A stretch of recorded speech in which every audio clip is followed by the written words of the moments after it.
Asim Trivedi used to draw and publish cartoons online denouncing the corruption in India, but his website was shut down in January following a complaint lodged by the police. Some of his cartoons were considered insulting, perceived to be mocking the Indian flag and national emblem, and are now available to view on a blog hosted in the US. Many Indian web users feel this case reflects the authorities' desire to toughen its control over the internet. Last year, the powers that be discreetly announced new measures, meaning, amongst other things, the government would have the authority to force websites to remove any content deemed offensive or objectionable, content that didn't comply to a long list of criteria. The system is being met with an increasingly frosty reception, and cyber activists are busy campaigning for a change in legislation. Web users have been sending in photos to this blog. They're all holding a sign condemning what they see as a form of censorship. A campaign called Save Your Voice has been launched on social networks. It includes a petition which has been signed by over 1,000 web users, calling upon India's MPs to take action to protect online freedom of expression.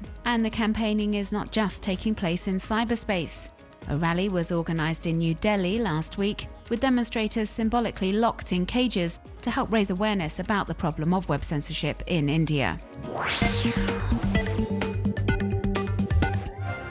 A Twitter account, a Facebook page and a website. George Zimmerman's lawyer has launched an online campaign to raise money and fight the rumours circulating about his client. The Neighbourhood Watch volunteer has been charged with the murder of Trayvon Martin, the black teen shot dead in Florida on February 26th in ambiguous circumstances, a story which has divided America.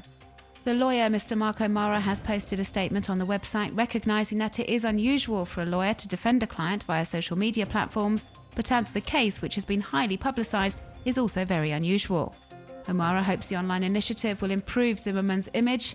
After the murder, the accused escaped justice for weeks, sparking outrage across America. Last month, a 28-year-old defendant launched a website on his own initiative to raise money to pay his legal fees.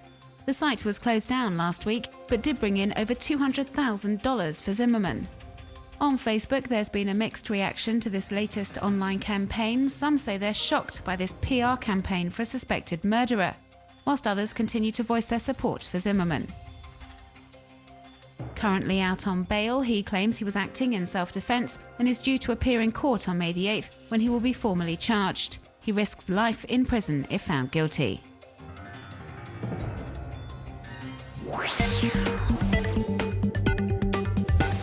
Molotov cocktails rained down on protesters in Cairo. This video was apparently filmed on Wednesday at dawn, when unknown attackers stormed the Ministry of Defense, where Egyptian demonstrators have been staging a sit-in for close to 1 week, demanding the military junta step down from power. Cyber activists have posted photos on social media platforms, testifying to the fierce clashes that followed. Several people were killed in the violence. And as we can see in this amateur video footage, rioting had already broken out near to the Ministry of Defense last weekend during a protest organised by supporters of Hazem Abu Ismail, an ultra-conservative Islamist disqualified by the Electoral Commission from running in the presidential election at the end of the month. Recent events have raised all sorts of questions from web users, with many wondering who the assailants actually are. Some believe the attack was launched by people living in the neighbourhood, whilst others are talking about the authorities' possible involvement, as witnesses are saying neither the police nor the army have intervened to quell the violence. Dozens of Egyptians have marched towards the Defence Ministry in protest of the recent outbreak of violence, and always with the same demand. They want the ruling military council to step down immediately. Keith Hopkin has filmed 8 different dogs enjoying one of their favourite pastimes, sticking their head out of the window of a moving car. This remarkable and terribly cute video is called Dogs in Cars, California, and illustrates that it really is the simple things in life.